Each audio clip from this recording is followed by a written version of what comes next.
For as long as rival wrestling promotions have competed on television, it's been fascinating to see wrestlers turn up on their rival show. This is perhaps one of the biggest things that made the Monday Night Wars so exciting. Just where was Sean Waltman going to show up this week? While there were many jumps in these years, the one that caught my attention recently was what could have been the very last person to arrive in WCW. While it's not an exact comparison, the last person to hop aboard the Titanic comes to mind. In my last video, I talked about 3 ECW talents who in various ways could have gone to WCW, whether for the Eric Bischoff-led reboot or even before then. This time I'm going to dive into the career of David Kash Tyler Morton Jericho Pisano, more famously known as Kid Kash. And yes, all those names are real, and I'll explain them. In this video, we'll look at the career of Kid Kash at the end of ECW, and his very brief time in WCW.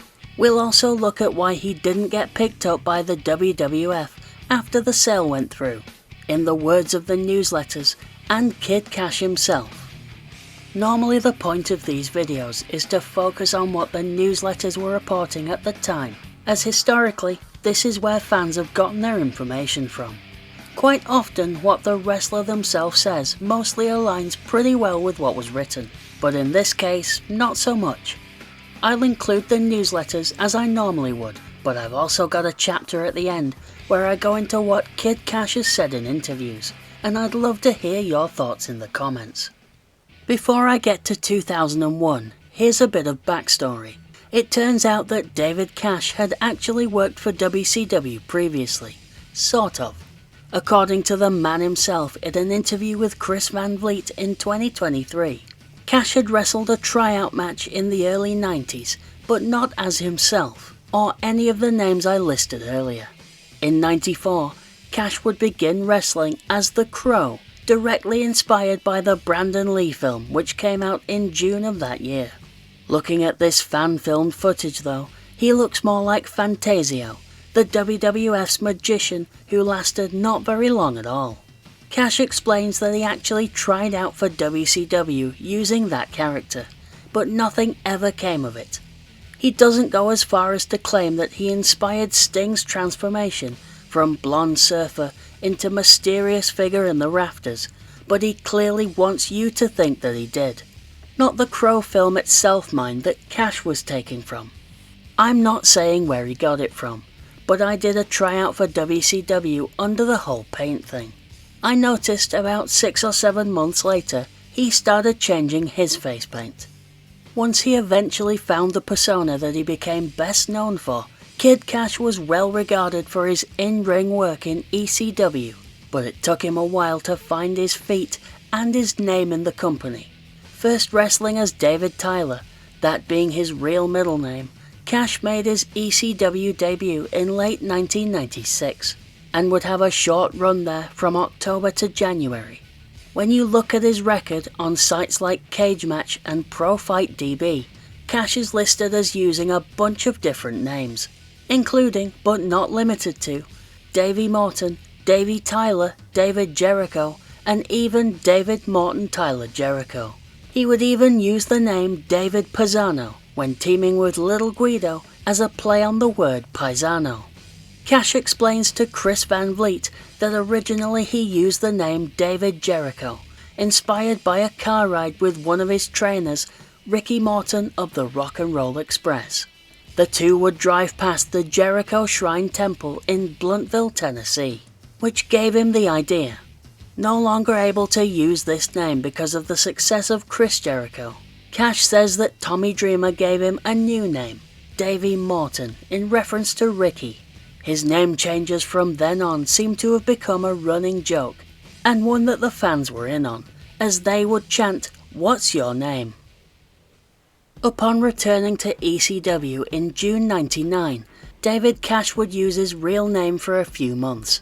He would appear twice on television, losing to Jerry Lynn and an up-and-coming Rhino, before next being seen in December with a new name and gimmick. David would become Kid Kash.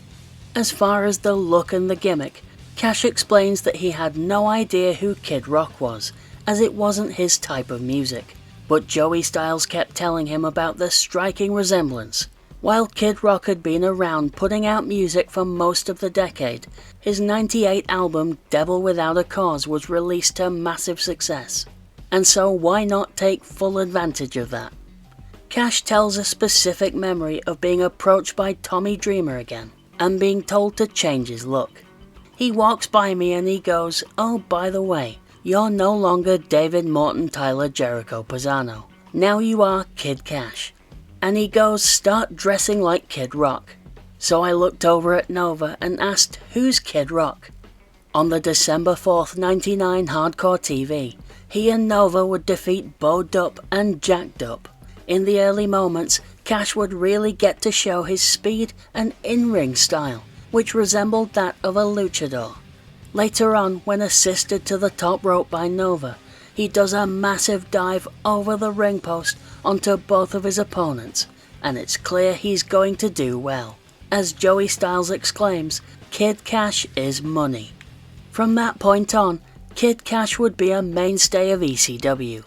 His biggest achievement came on August 26, 2000, when he would win the television title from Rhino as part of maybe the most chaotic segment in the TNN show's history. The segment started with an in-ring dispute between Joey Styles, Joel Gertner and Cyrus, where the TNN exec cancels the show. Several twists and turns later, including Paul Heyman smashing Cyrus over the head with a phone, and getting put through a table by Rhino. The whole thing would end with an impromptu match and the title change. The moment is made even bigger by taking place in the sold-out Hammerstein Ballroom, on the company's second night of their weekender there. Kash's TV title reign would be quite brief, losing the belt back to Rhino at ECW's event in Canada 2 weeks later.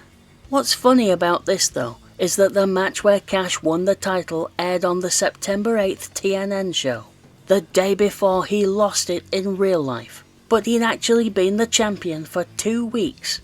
Another highlight came a few weeks later at Anarchy Rules, where he would have a memorable match with Easy Money. Kash and Money would perform a stunning move, when Easy would lift Kash up for a powerbomb from the top turnbuckle, only for Kash to reverse it into a Rana from high up. The Torture's review of the match named Kash especially as the highlight, while the Observer said the two put on a tremendous lucha-style match. Despite Kid Kash being a valued part of the roster by the end of 2000, he wouldn't work on the final weekend of ECW shows.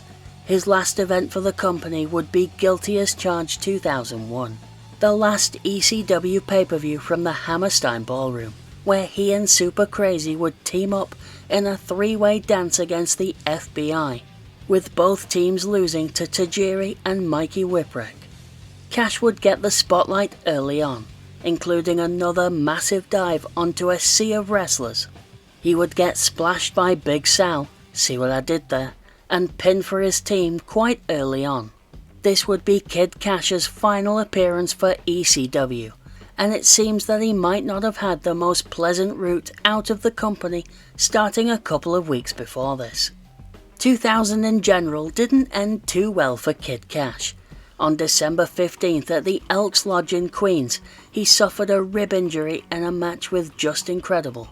According to a live report printed in the Torch, early in the match, Kash missed a spot which led to the crowd chanting "You effed up" at Credible. Credible responded with a smile and pointed at Kash as he shook his head in disapproval. It became obvious that Kash was injured from the move. Kash wasn't expected to be away from the ring for long, but he would miss Holiday Hell on December 23rd, which would end up being the last night in the ECW arena. He would be back in action by the second week of January, but given how many ECW wrestlers were behind in pay, it can't have been a good time to not be able to work, especially right around the holidays. In the December 30th 2000 Torch, Wade Keller writes about Kid Kash turning down an offer from WCW for $1,000 per appearance, also claiming that Jerry Lynn had rejected a similar offer. Despite this, Wade says that it didn't look like Kid Kash would be staying in ECW much longer. In recent months, Kash has openly expressed his frustration with the company's financial struggles.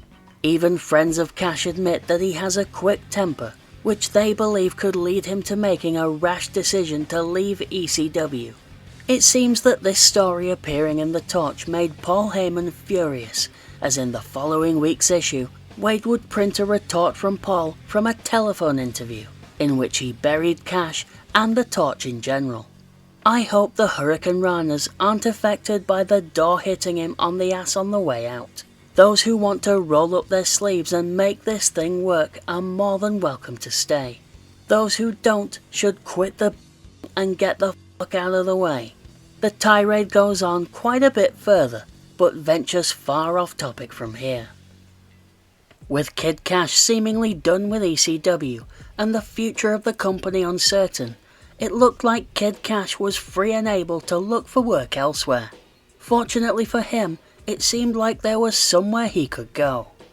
At the end of January, Kid Kash is named along with Joey Styles, Tajiri and Super Crazy by John Laurinaitis on an edition of WCW Live as someone he'd be interested in bringing to the company.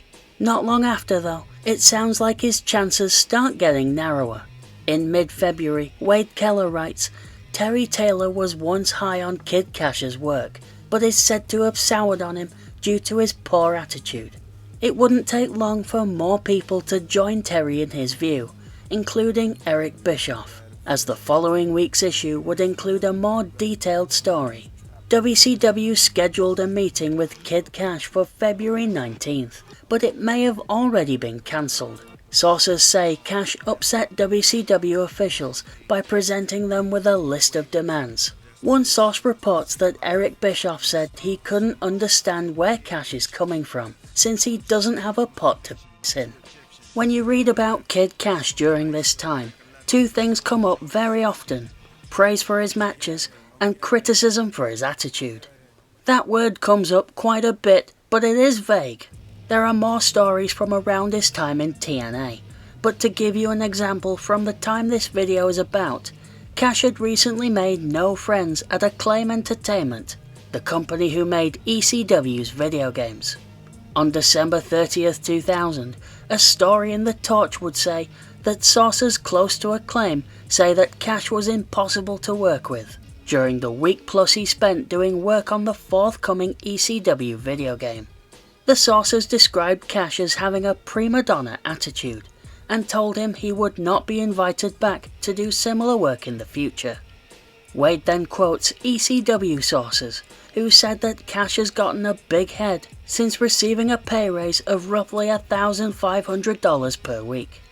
It's important to note though that while there are a few of them, these are still quite vague examples. I'll leave you to make up your mind about them. Eric Bischoff's comments apparently didn't deter Kid Kash, as he and Easy Money showed up backstage at Super Brawl Revenge on February 18th, both looking for work. The event was held in Tennessee, where Kash lived at the time. The Observer would claim that Kash didn't endear himself to anyone, but is expected to get a tryout on 226 or 35, and I'd presume Easy Money would at some point as well. It seems that Kash wasn't making any friends in the locker room either, as the Torch would offer more details about a backstage incident where Rick Steiner made fun of Kash's haircut. Steiner told other wrestlers that it looked like a barber placed a bowl over Kash's head before cutting his hair. When other wrestlers told Steiner who Kash was, he admitted that he wasn't familiar with him, but continued to mock him for about 5 minutes. In early March, it was reported that Kid Kash had received his formal release from ECW, as requested by Kash himself. It had been reported in the Observer back in January that after previous issues with Mike Awesome and others attempting to jump ship in 2000, WCW won't make any offers unless they have a release in writing from ECW.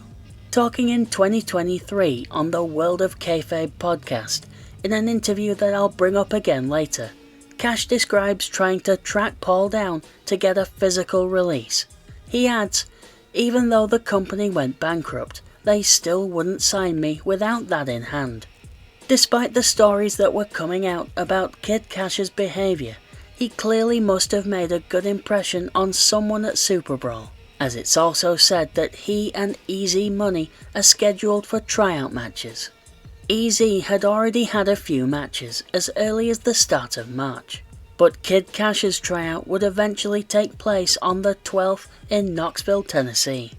Kash would wrestle Jackie Fulton, a wrestler he'd previously worked with in the past.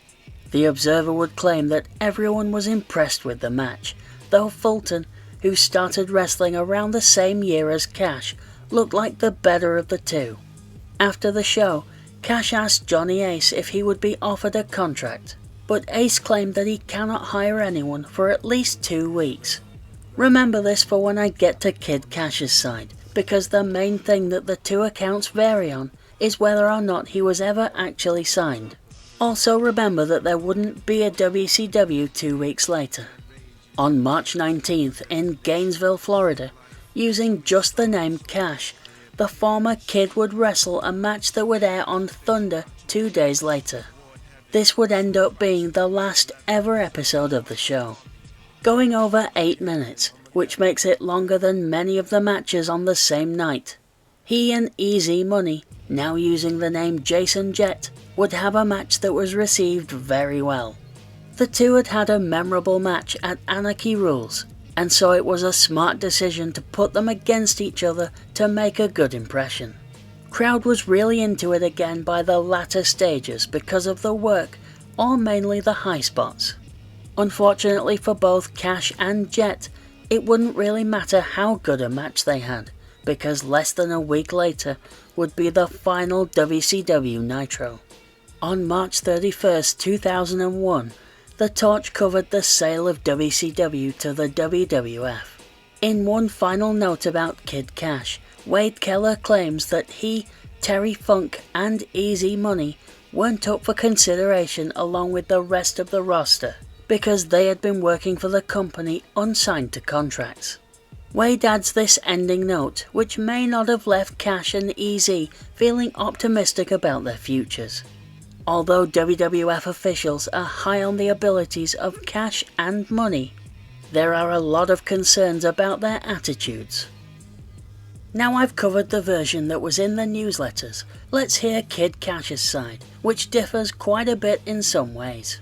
Kash tells Chris Van Vliet in the interview I referenced earlier that he did sign a contract with WCW, and even claims that he was promised the Cruiserweight title in his deal. He says similarly on the YouTube channel World of Kayfabe podcast, adding that he signed his contract right before appearing on Thunder. Kash also says that his contract promised 3 Cruiserweight titles over 3 years. This is something that WWE were clearly not going to honour, though he would win their Cruiserweight title once a few years later. Just like with ECW, Kash explains that he was not there for the last show, telling us in the World of Kayfabe interview that he was called and told to stay home. He found out what was going on by watching Nitro, just like the fans did. In both interviews, Kash also says that he turned down a WWE contract because John Laurinaitis told him, "What you signed is going to be voided."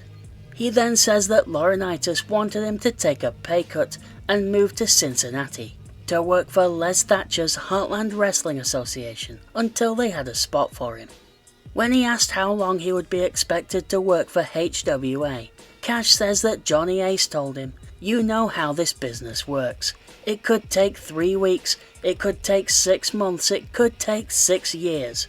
Having a home, a family and a mortgage, this was something that Kash understandably had reservations about. But even more so, he also claims in both interviews that the pay cut they wanted him to take was a significant amount of money, more than half of what he'd been signed to, which he could not accept.